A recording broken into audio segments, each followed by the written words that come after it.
Once upon a time, there was an engineer named Emma who loved creating cool machines. She was given a special project designing a robotic arm for a space mission. The arm had to be very precise and work perfectly. Emma knew that even a small mistake in the arm's parts could cause big problems. So she used something called geometric dimensioning and tolerancing to make sure everything fit together perfectly. Emma thought of the robotic arm like a puzzle. Each piece had to be just the right size and shape. With GD&T, Emma made drawings and symbols that showed exactly how each part should look and how much variation was allowed. She made sure the arm segments were the right length, width, and thickness. She also showed how straight or curved they needed to be. By using GD&T, Emma could tell the people making the parts exactly what she needed. After weeks of hard work, the robotic arm was built.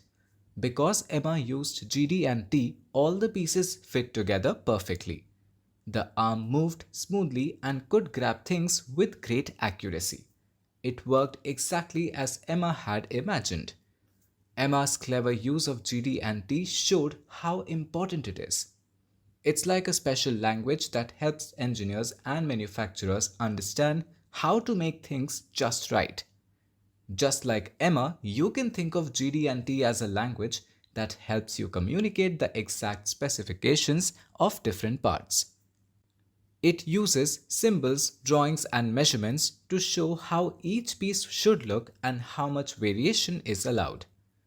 Now let's start learning geometric dimensioning and tolerancing. Geometric dimensioning and tolerancing is a way to communicate design specifications for manufactured products. It was developed by Stanley Parker in the late 1930s.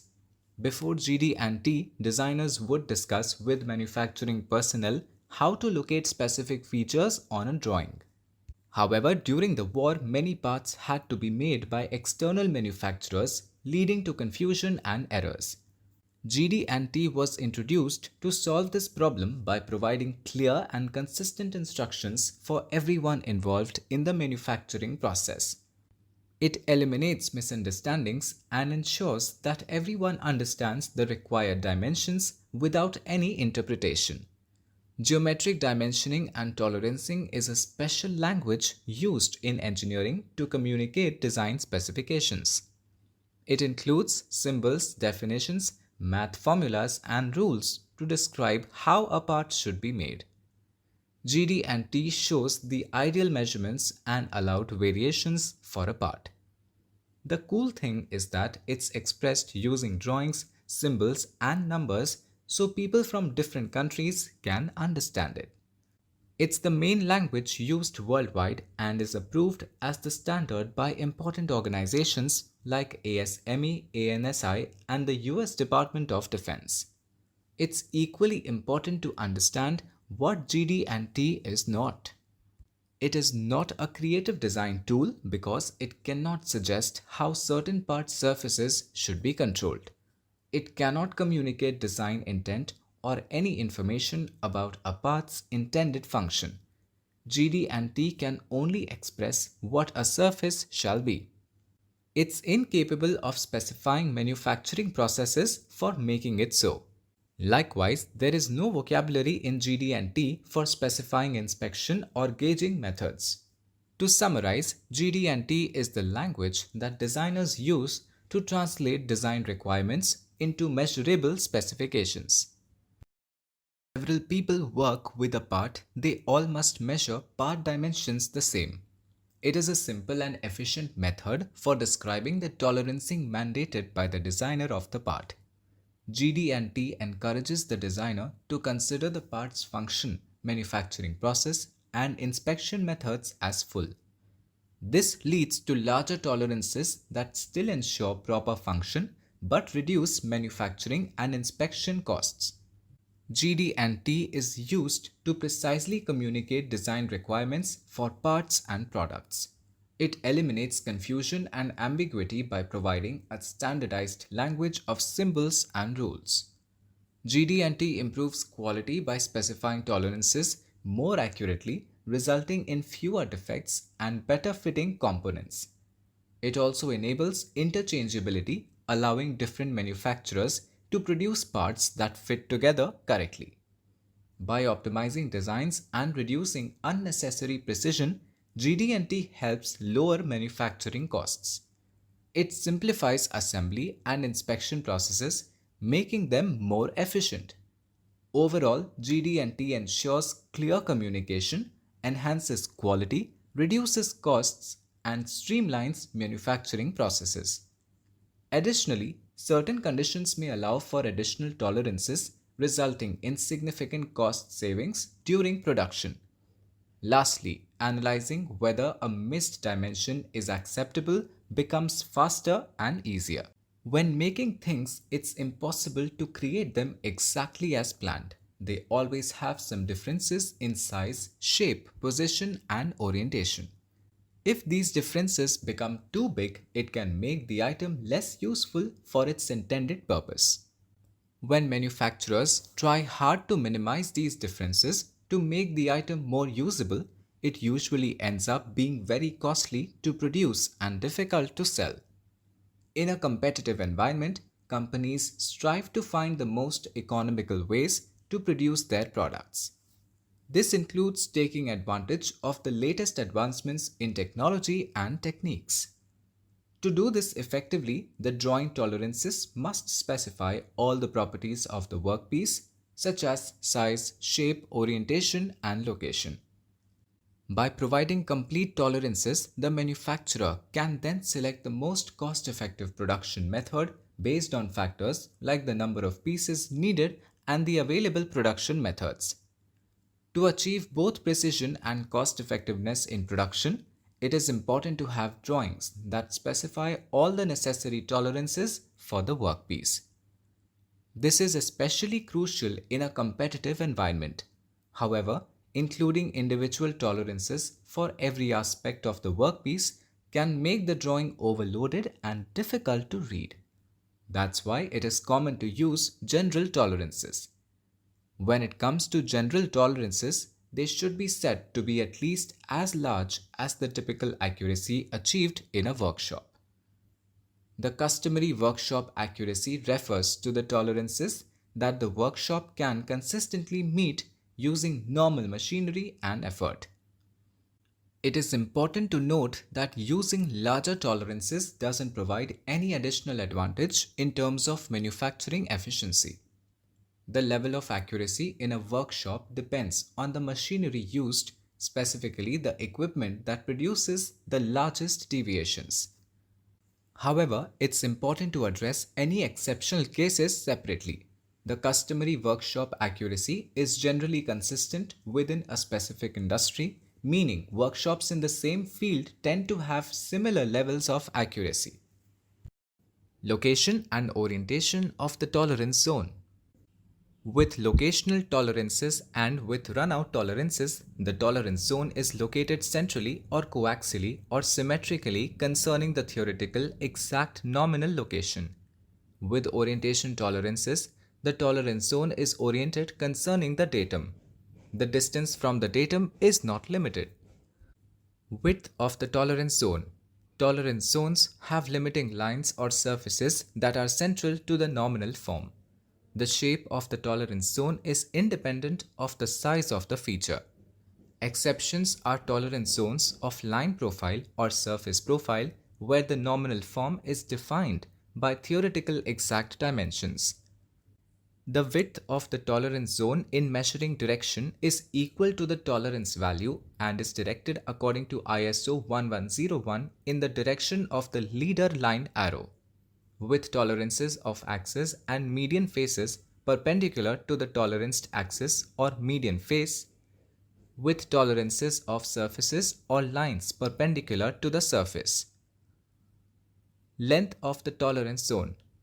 If not otherwise indicated, the geometrical tolerance or tolerance zone applies to the entire length or surface of the feature. When the leader line arrow points to a thick chain line or area within a thick chain line, the tolerance applies to this region. How does GD&T work? to guide all parties toward reckoning part dimensions the same, including the origin, direction, and destination for each measurement. GD&T achieves this goal through four simple and obvious steps. Number 1. Identify part surfaces to serve as origins and provide specific rules explaining how these surfaces establish the starting point and direction for measurements. Number 2. Convey the nominal ideal distances and orientations from origins to other surfaces. Number 3. Establish boundaries and/or tolerance zones for specific attributes of each surface along with specific rules for conformance.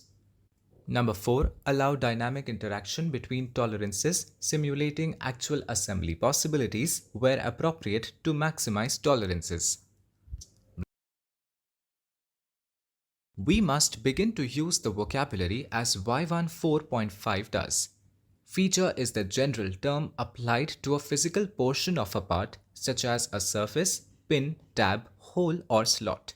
Usually, a part feature is a single surface or a pair of opposed parallel plane surfaces having uniform shape.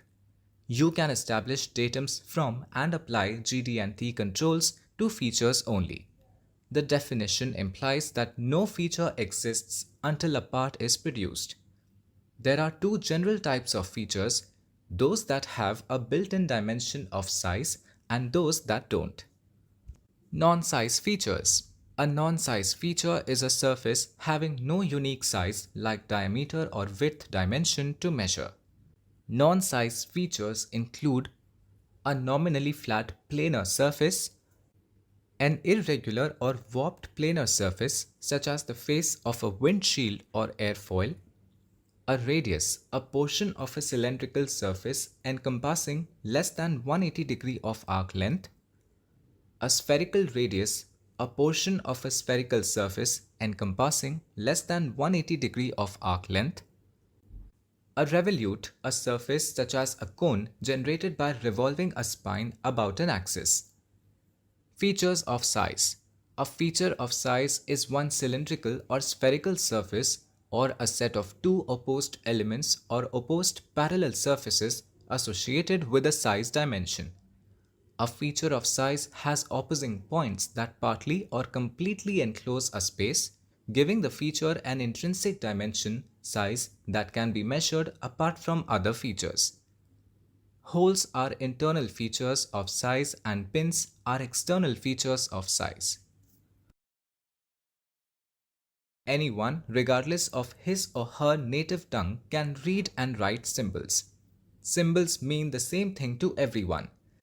In several contexts, Y1 4.5 suggests adding various English language notes to a drawing to clarify design requirements.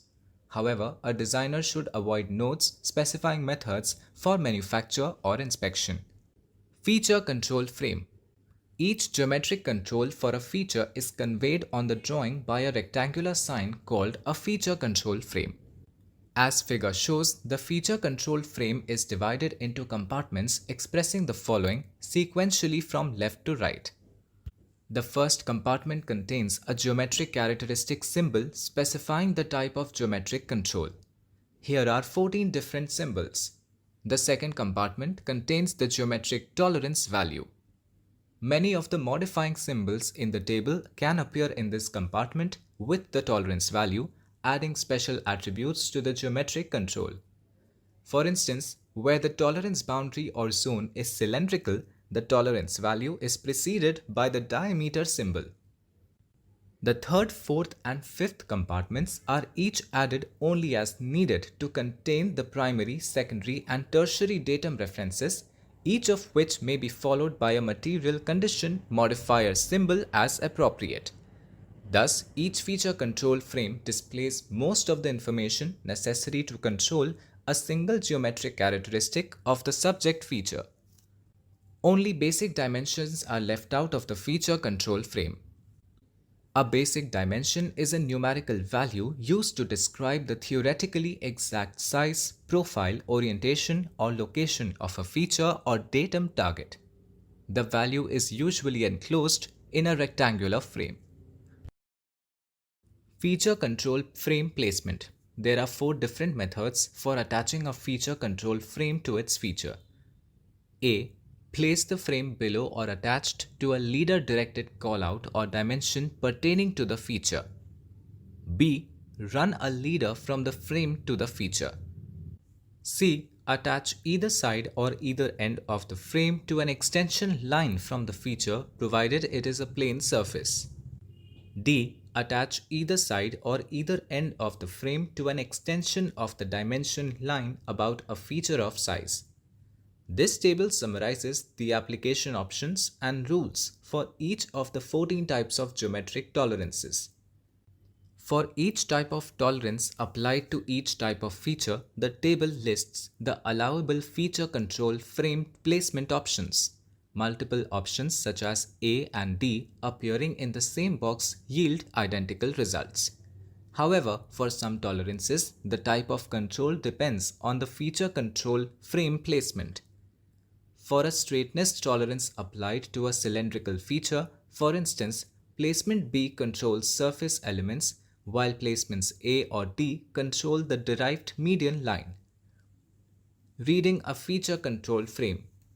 It's easy to translate a feature control frame into English and read it aloud from left to right. These tables show equivalent English words to the left of each symbol. Then we just add the following English language preface for each compartment. First compartment, the. Second compartment, of this feature shall be within. Third compartment, to primary datum. Fourth compartment, and to secondary datum. Fifth compartment, and to tertiary datum. Now read along with us feature control frame. The position of this feature shall be within diameter 0.005 at maximum material condition to primary datum A and to secondary datum B at maximum material condition and to tertiary datum C at maximum material condition. Easy. Features of size. 4 different levels of GD&T control can apply to a feature of size. Each higher level tolerance adds a degree of constraint demanded by the feature's functional requirements. However, all lower level controls remain in effect. Thus, a single feature can be subject to many tolerances simultaneously. Level 1 controls size and, for cylinders or spheres, circularity at each cross section only. Level 2 adds overall form control. Level 3 adds orientation control. Level 4 adds location control.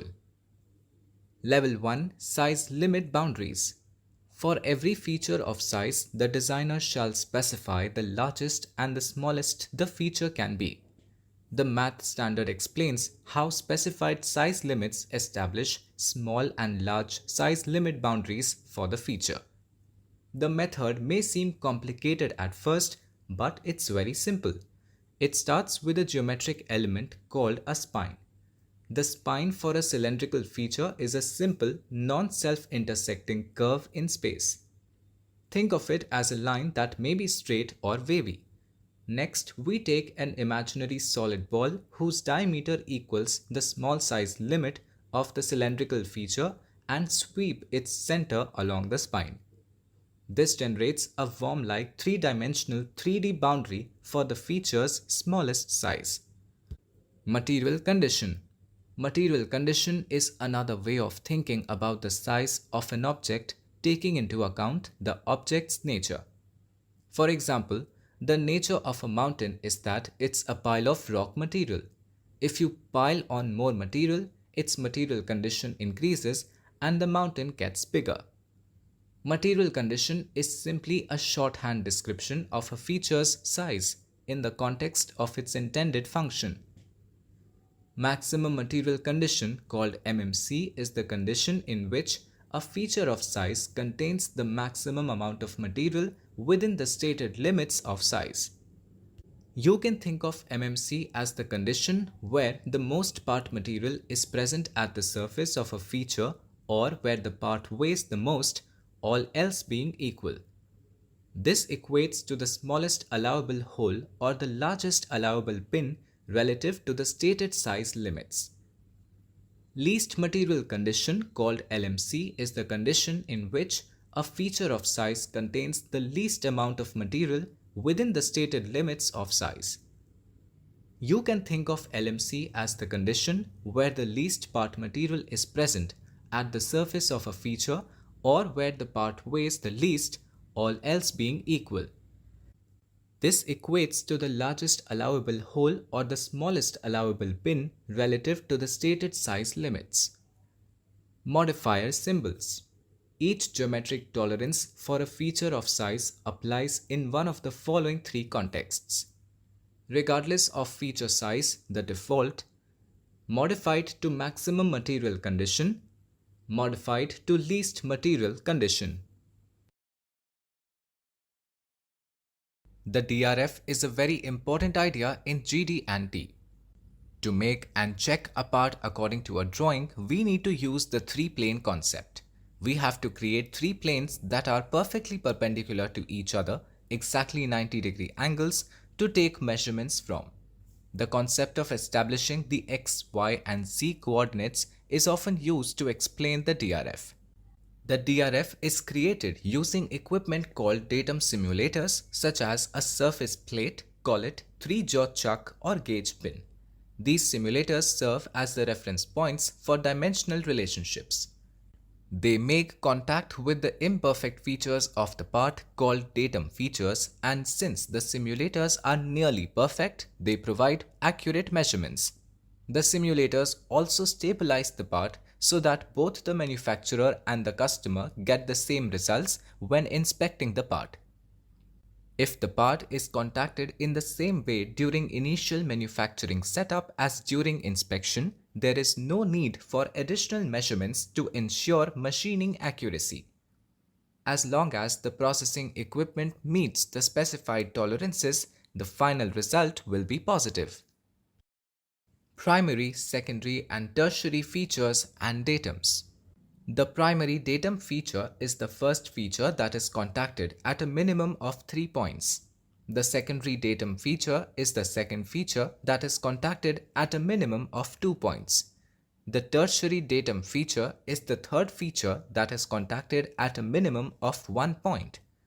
By simultaneously contacting these three datum features, we establish three mutually perpendicular datum planes, also known as the datum reference frame. If the part has a circular feature identified as the primary datum feature, we can obtain a datum axis which allows two mutually perpendicular planes to intersect the axis. These planes become the primary and secondary datum planes. To fully establish the datum reference frame, we need another feature to be contacted to orientate, which means fix the two planes that intersect the datum axis. To properly position a part on the datum reference frame, the datum features must be specified in a specific order of precedence. This desired order is determined by entering the appropriate datum feature letter from left to right in the feature control frame. In the feature control frame, the first letter represents the primary datum, the second letter represents the secondary datum, and the third letter represents the tertiary datum. Each letter corresponds to a specific datum feature that needs to be contacted. However, it's important to note that in the FCF, the letter represents the datum plane or axis of the datum simulators rather than the actual physical feature itself. Datum feature versus datum plane. The datum features refer to the specific surfaces or features on the part that will be contacted by the datum simulators. These features serve as reference points for establishing the datum reference frame. A datum plane is a datum simulator, such as a surface plate. Datum plane versus datum axis. A datum plane refers to a specific type of datum simulator, such as a surface plate. It provides a flat and stable surface for referencing measurements.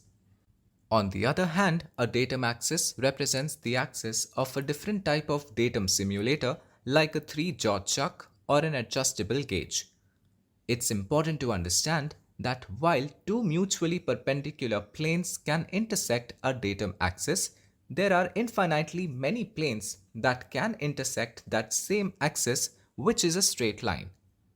However, to stabilize the part and ensure consistent measurement results across different inspections, only one set of mutually perpendicular planes needs to be established. This requires contacting a feature that will orient, clock, or stabilize the part. The datum planes and datum axis together establish the datum reference frame. This reference frame serves as the basis for making measurements on the part and determining whether it meets the requirements specified in the drawing. Datum target sizes and locations. Datum targets refer to specific types of datum simulators used to establish datum planes or a datum axis. These targets can take the form of spherical pins, round flat bottom pins, three-jaw chucks, or centers. They make contact with the datum features on the part and are often specified for inspecting parts that are not inherently round, straight, or flat, or when dealing with large parts. Using datum targets allows for more practical and efficient inspection of these non-standard features. Without targets, the entire datum feature would need to make contact with a datum simulator. This can result in unstable scenarios and conflicting results. For example, if a part is not relatively flat, it could rock on a surface plate, leading to unreliable measurements. Moreover, when dealing with large datum features, it may not be feasible or cost-effective to have a single datum simulator that can contact the entire feature. In such cases, datum targets provide a solution by acting as datum planes or a datum axis. Datum targets are often assembled together to create inspection fixtures or manufacturing fixtures, aiding in the accurate and consistent measurement of parts. Axis and median faces. When the leader line arrow is indicated in line with the dimension line, the geometrical tolerance applies to the axis or median face. The form deviations of the generator lines or surfaces can vary and may have larger deviations in terms of straightness or flatness. When the leader line arrow is indicated on the center line in the drawing, the geometrical tolerance applies to all axes or median faces represented by that center line. Screw threads, gears, and splines. When specifying tolerances for orientation or location in screw threads, they typically apply to the axis of the thread. This axis is derived from the pitch cylinder unless otherwise specified.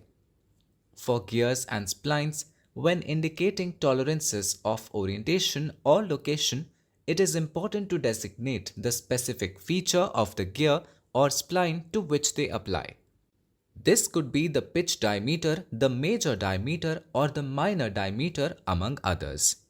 It ensures that the tolerance is appropriately applied to the intended feature of the gear or spline.